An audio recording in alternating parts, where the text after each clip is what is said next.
Sound off for Chesterfield. Chesterfield, first cigarette in America to give you premium quality in both regular and king size, brings you Dragnet.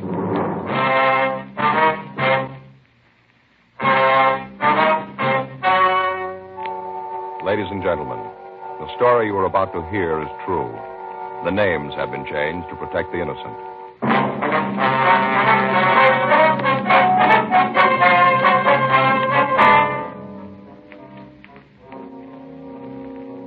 You're a detective sergeant. You're assigned to homicide detail. You get a call that a man has been murdered. His killer is unknown. Your job? Get him.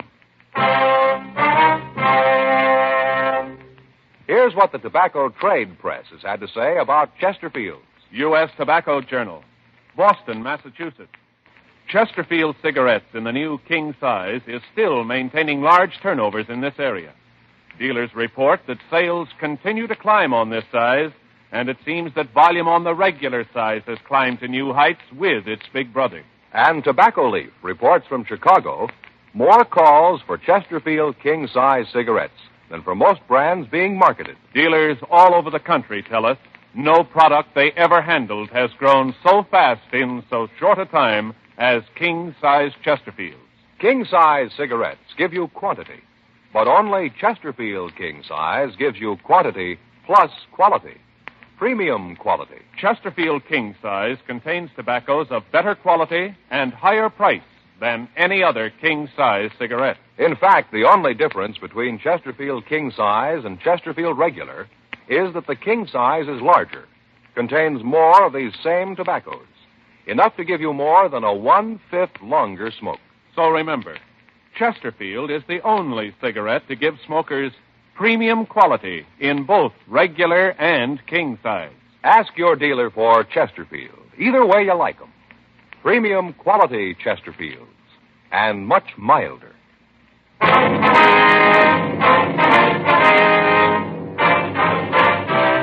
Dragnet, the documented drama of an actual crime. For the next 30 minutes, in cooperation with the Los Angeles Police Department, you will travel step by step on the side of the law through an actual case transcribed from official police files. From beginning to end, from crime to punishment, Dragnet is the story of your police force in action. It was Saturday, May 12th. It was warm in Los Angeles. We were working the day watch out of homicide detail. My partner's Frank Smith. The boss is Captain Lorman. My name's Friday. It was 8:04 a.m. when I got to room 42. Homicide. That's you, Joe? Yeah, I'm sorry I'm late, Frank. I got held up in traffic. Okay, no problem. I'll sure be glad when they get that freeway finished, won't you? Around the end of the pass this time of the morning, you can't go more than 10 miles an hour. Yeah, cars really climb up around Franklin. Mm-hmm. Oh, boy, when we get through tonight, I'm going to go straight to bed. I might not even stop to eat. All right, what's the matter?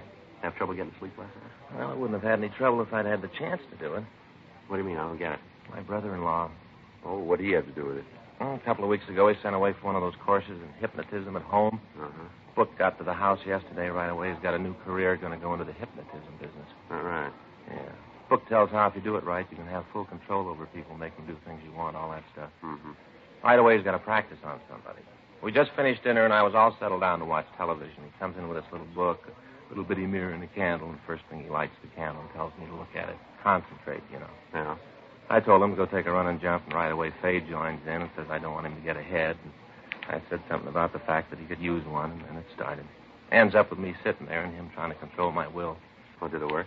I don't know. Waved his hands in front of me and flashed the mirror in my eyes, and I fell asleep. Yeah. And right away wakes me up, wants to know how it felt, what it was like when he put me under. I told him he didn't, and I just went to sleep, so he kept trying to use what this book calls post-hypnotic suggestion. You know, while I'm asleep, he says something I'm supposed to do when I wake up. Oh, yeah. And then he woke me up and waited for me to do it. What do you want you to do? I never found out. He just sat there and looked at me.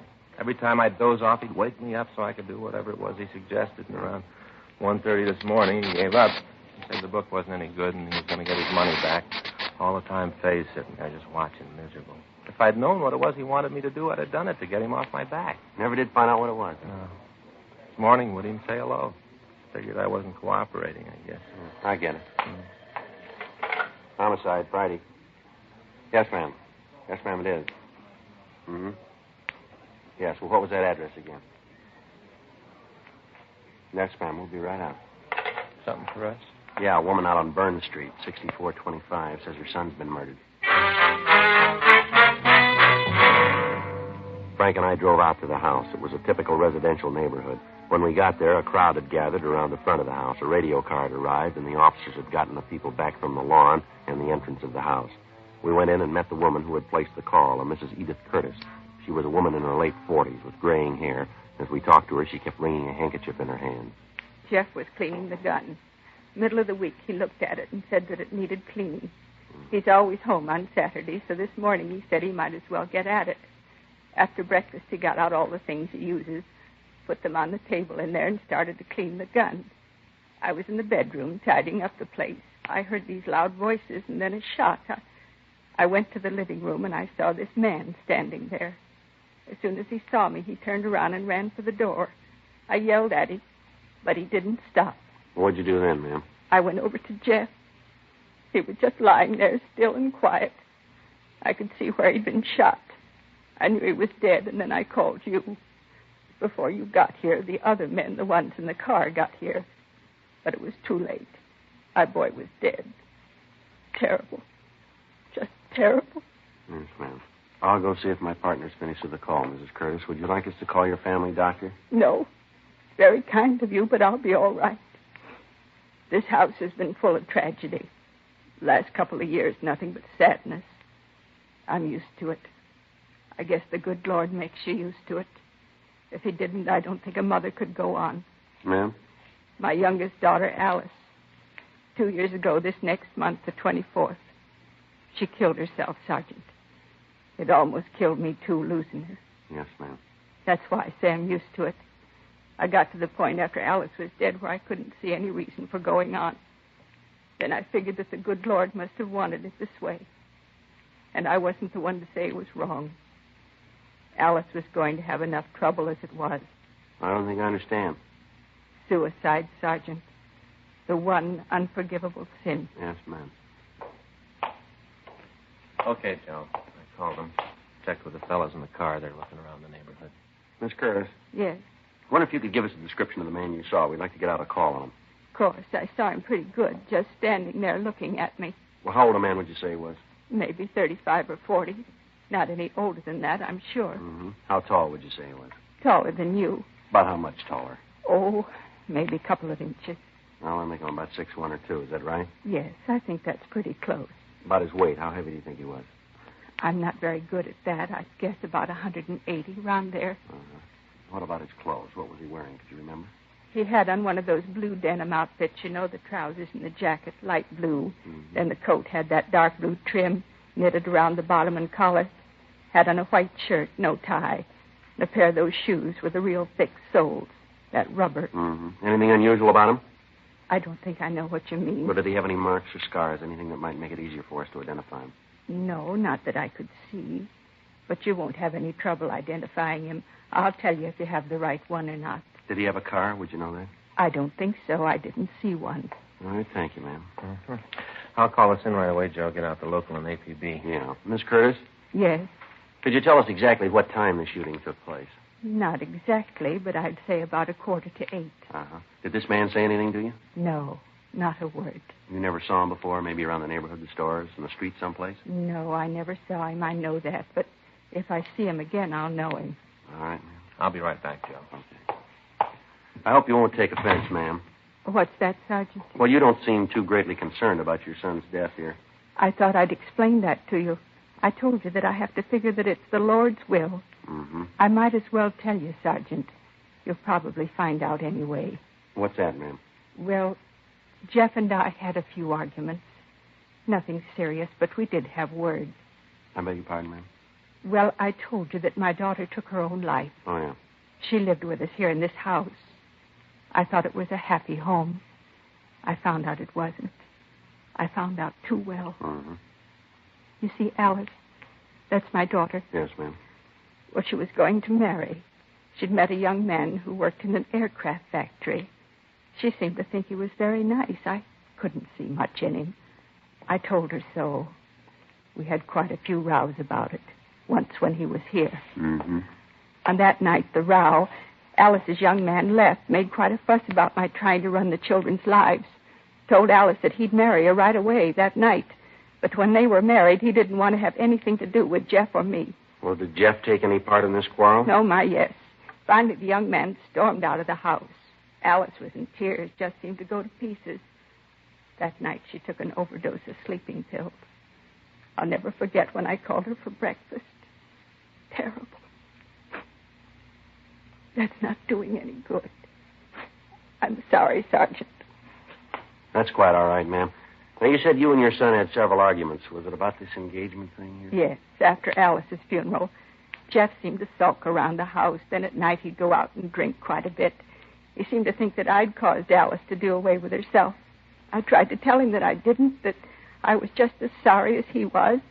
I told him how badly I felt, but it didn't seem to do any good. Well, have you heard from Alice's fiancé since that night? He was at the funeral. Well, what's his name, Mrs. Curtis? Dudley. Bruce Dudley. Do you know where we can get in touch with him? I think Jeff had his address. I can look for it. Thank you. But you don't think that Bruce had anything to do with this? I know it wasn't him. I know Bruce. I know what he looks like. It wasn't him in the living room. Well, we just want to talk to him, ma'am. Of course, he might have hired someone else. No, I'm sure Bruce had nothing to do with it.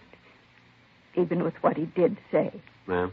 That night, when they had the fight, Jeff told him that if he didn't get out, he'd throw him out. Mm-hmm.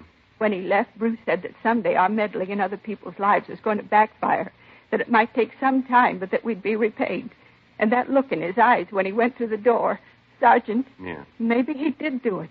He looked mad enough to kill us both. 9:12 a.m. The coroner arrived and removed the body. The men from the crime lab crew went over the place. A complete set of pictures was taken before the body was removed. Leighton Prince went over the rifle on the table and the cleaning apparatus. Frank and I noticed that the tablecloth on the living room table had been on the floor when we got to the house. Mrs. Curtis had told us that her son had grabbed it as he fell to the floor. We talked with the neighbors. One of them, a Mrs. Alvin Kemper, said that she had been watering the lawn between 7:30 and 8 a.m., but that she had seen no one enter or leave the Curtis house. She told us that she had heard frequent and loud arguments between Mrs. Curtis and her son. Frank and I drove out to the address of Bruce Dudley. It was a modern one-room apartment on Riverside Drive in the San Fernando Valley. We rang the buzzer a second time and waited. Looks like he's not in. Oh, what time you got? 12:17. He's probably gone out. Come on, we can check the manager. Yeah? Oh, Mr. Dudley? Yeah, what do you want? Well, police officers would like to talk to you. Okay, come on in. Just got up, out late last night. I don't feel at all well. I'll move those clothes and sit down. I'm going to put a pot of coffee on. Oh, I feel like a troop of midgets ran barefoot over my tongue. Yes, sir. Go right ahead. What do you want to see me about? You know a Jeff Curtis? Yeah, I know him. Hey, what'd you say your names were? Well, my name's Friday. This is my partner, Frank Smith. You got any badge? Something to prove that you're cops? Yes, sir. Here's my ID. Uh-huh. Sergeant Joseph Friday. Okay. Now, what's this about Jeff? He's dead, Mr. Dudley. Dead? Yes, sir. How'd it happen? Accident? Well, we're not sure. He didn't kill himself, did he? Why do you ask that? I just thought he might have. Sister killed herself. Thought he might have done the same thing. Do you know of any reason that he'd do something like that? Oh, no, not that I could name. I understand you and Mr. Curtis didn't get along too well. We got along all right. Oh, when Alice and I split up, there were some words, nothing serious. Well, the way we get it, you were pretty sore at him. Yeah? Yeah, I understand that you and he had quite an argument. He was ready to throw you out of the house. You've been talking to his mother. She's been throwing lies around again. Well, is it true? Did you and Curtis have an argument? Yeah, I got nothing to hide. You been out of the house this morning? No, why? You have any way of proving you were here all morning? Just got up. You know that. You guys got me out of bed. What are you trying to prove? Just want to know if you can account for your time, that's all. You think I had something to do with Jeff's death, is that it? We didn't say that. No, but you meant it. Oh, excuse me. I got to get the coffee. You want some coffee? No, thanks. How about you? No. You don't mind if I have a cup, huh? No, sir, go right ahead. Thanks.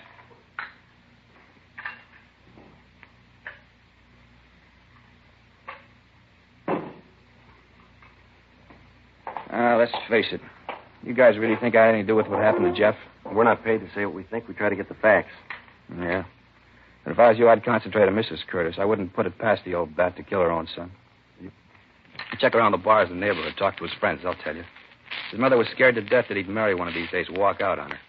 He used to be on his back all the time about the girls he went out with. I knew some of them. Alice and me used to double date with him once in a while. They ever have any arguments about this while you were around? A couple of times, yeah. If you don't believe me, why don't you check with Harry? He'll tell you the same story. Lord knows he went through enough of it. Harry? Yeah, Jeff's brother. He got married, let's see, about 5 years ago.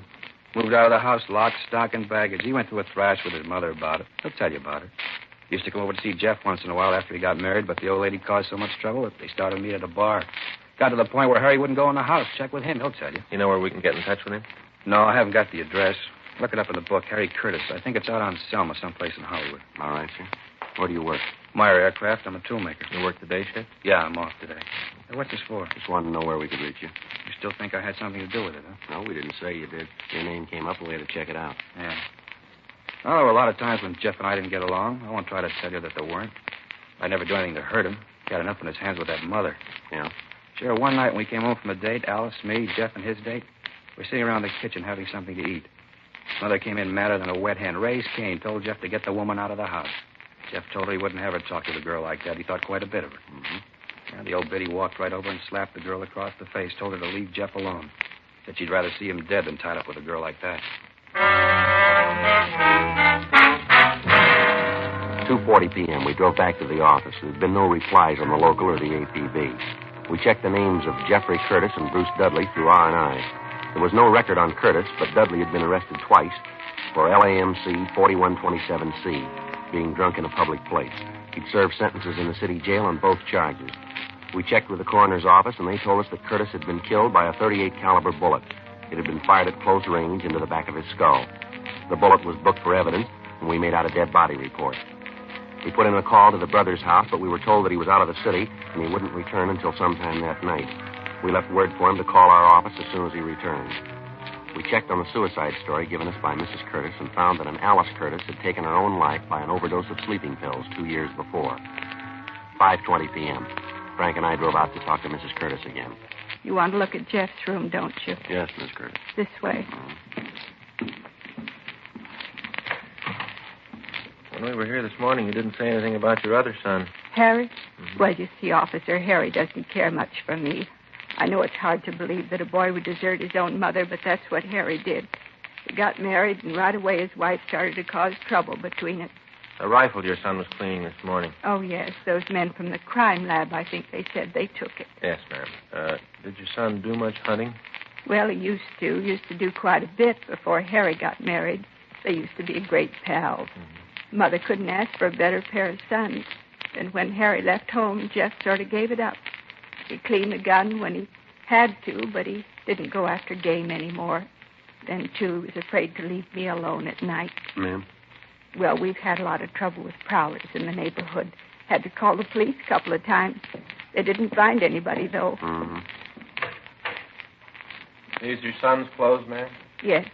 This man you saw this morning, did you notice if he had a gun? Yes, he did. It was a revolver. When I came into the room, it was still smoking. Mm-hmm. Did your son keep any other firearms in the house? Oh, no, just the rifle. I wouldn't have any other guns in the place. I don't like them. Mm-hmm. You had any call to go up in the attic lately, Mrs. Curtis? What? The attic, ma'am. Have either you or your son had any reason to go up there? No, I don't think we've been up there since we moved. Could I get you officers a cup of coffee or anything? I've got some nice fresh cake. Like a slice of that? No, ma'am. Thanks just the same. Oh? Yeah. Look at here. Yeah. Look at here on the shoulders of these suits in the back. Mm-hmm. You see this dirt? Looks like it came down from that door to the attic. Yeah. Let me get a chair and we'll have a look. What's this all about? I told you we haven't used that attic. Don't you believe me? We'd just like to take a look if you don't mind, ma'am. Well, maybe I do mind. It's just going to take a minute, ma'am. I think you officers have sure got your nerve. I tried to be nice to you, help you out. Isn't enough that my boy's dead. Now you have to come in here and tear my home apart. There's something up here, Frank. I think I can reach it. Yeah, here it is. Get my pencil.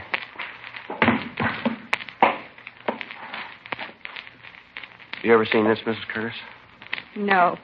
I haven't got any idea how that gun got there. Doesn't belong to us. What do you think, Joe? I don't know. .38 caliber.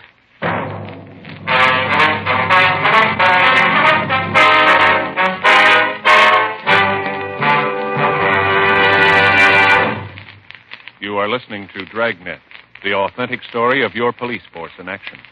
And now a report every smoker should hear.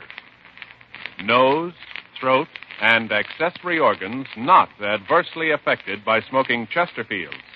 First such report published about any cigarette.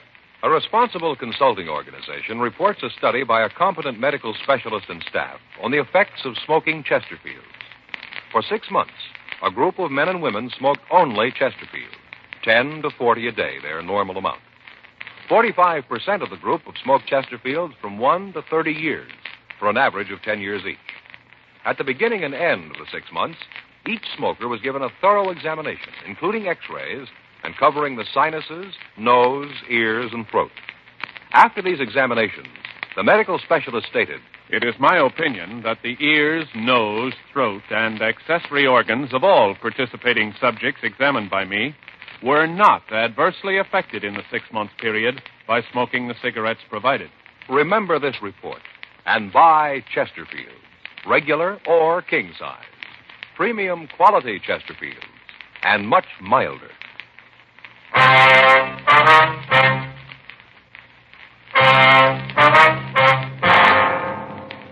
We took the gun back to the city hall. It was checked for fingerprints, but none were found. We checked with pawn shop records, but the gun had not been registered. By checking with the manufacturer, we got the retailer's name. It had been sold to the victim, Jeff Curtis. The gun was turned over to Russ Camp for the routine check through ballistics. Just a minute until I take it out. Right. Okay. Place it under the comparison knife. There we are. What's the matter now? Striations here. Got a make, Russ? Yeah, the match. 11:46 p.m. Harry Curtis called the office. He was surprised to hear of his brother's death, but said that he would be down to see us in the morning. Frank and I checked out, and the next morning we drove out to the house on Burn Street and picked up Mrs. Curtis. We talked to her in the interrogation room. This is perfectly ridiculous. I don't understand what you're trying to get me to say. Well, maybe if we lay it out for you, ma'am. Yes, that might do it. At least it would be something. All right, when we walked into your house yesterday morning, you said that nothing in the house had been touched, that everything was just as it was when your son was killed. Is that right? Yes, I guess I said that. Like to have you be sure one way or the other, ma'am. What did you say? I said that. I hadn't touched anything. Nobody did. Uh-huh. Would you tell us what your son was doing when you left the room? I told you he was cleaning the rifle. On the living room table? Yes, that's right. What did you say he did after he was shot?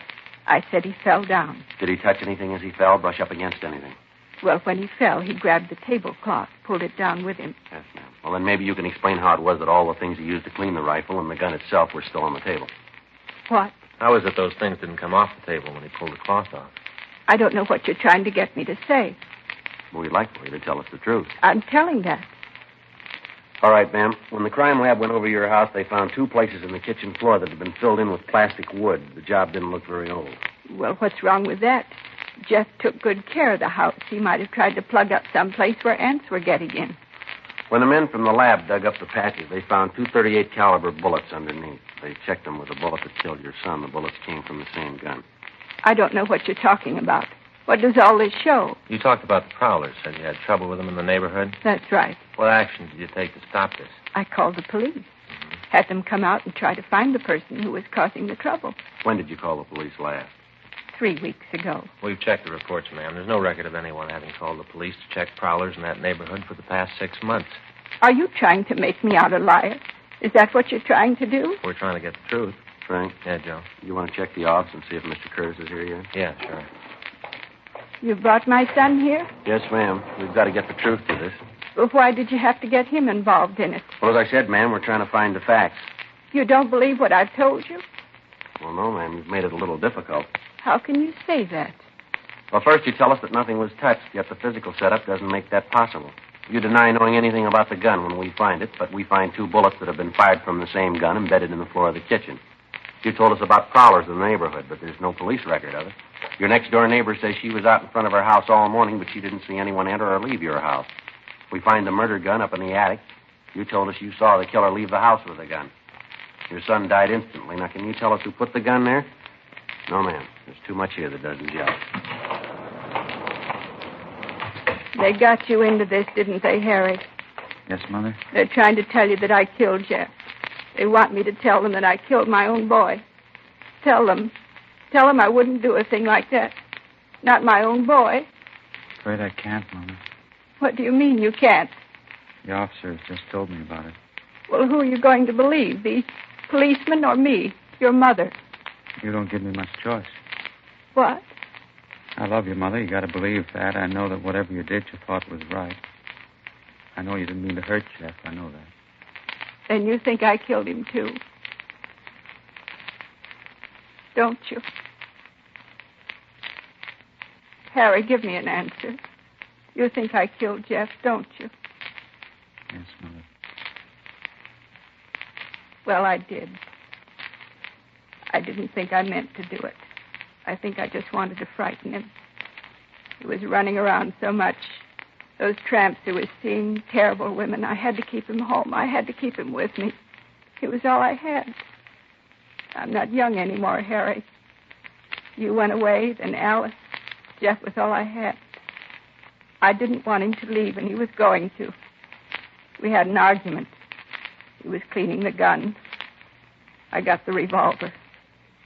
That way I knew that I'd always have him with me, that he wouldn't leave. I pulled the trigger. Then I knew what I'd done.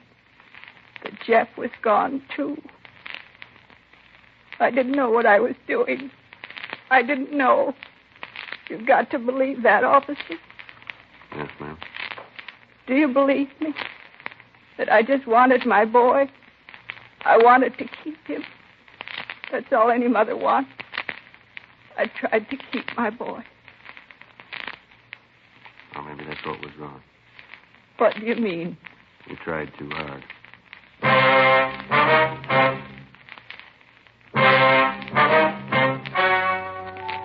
The story you have just heard was true. The names were changed to protect the innocent. On September 4th, trial was held in Department 87, Superior Court of the State of California, in and for the County of Los Angeles. In a moment, the results of that trial. Now, here is our star, Jack Webb. Each of our Dragnet case histories is based entirely on facts taken from authentic police files, and everything we tell you about Chesterfield is based on facts, too. Chesterfield, for example, was the first to name its ingredients. Chesterfield tells you what it's made of, because you should know what gives you the best possible smoke. Now, that brings me to the report that George Fenneman and Hal Gibney read earlier. That, too, is based entirely on facts. Nose, throat, and accessory organs not adversely affected by smoking Chesterfield. First such report ever published about any cigarette. Remember this the next time you buy cigarettes and ask for Chesterfield. Regular or king size, premium quality Chesterfield gives you the best possible smoke.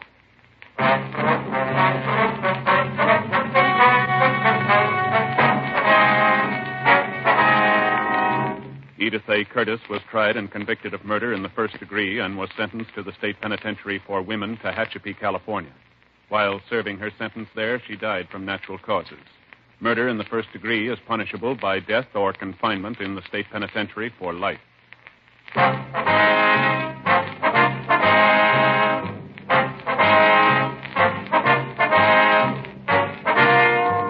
You have just heard Dragnet, a series of authentic cases from official files. Technical advice comes from the Office of Chief of Police W.H. Parker, Los Angeles Police Department. Technical advisors, Captain Jack Donahoe, Sergeant Marty Wynn, Sergeant Vance Frazier. Heard tonight were Ben Alexander, Herb Ellis, Helen Klebe, Whit Connor. Script by John Robinson. Music by Walter Schumann. Hal Gibney speaking. Tomorrow, sound off for Chesterfield. Either way you like them, regular or king size, Chesterfield gives you the best possible smoke. Much milder Chesterfield. Chesterfield has brought you Dragnet, transcribed from Los Angeles.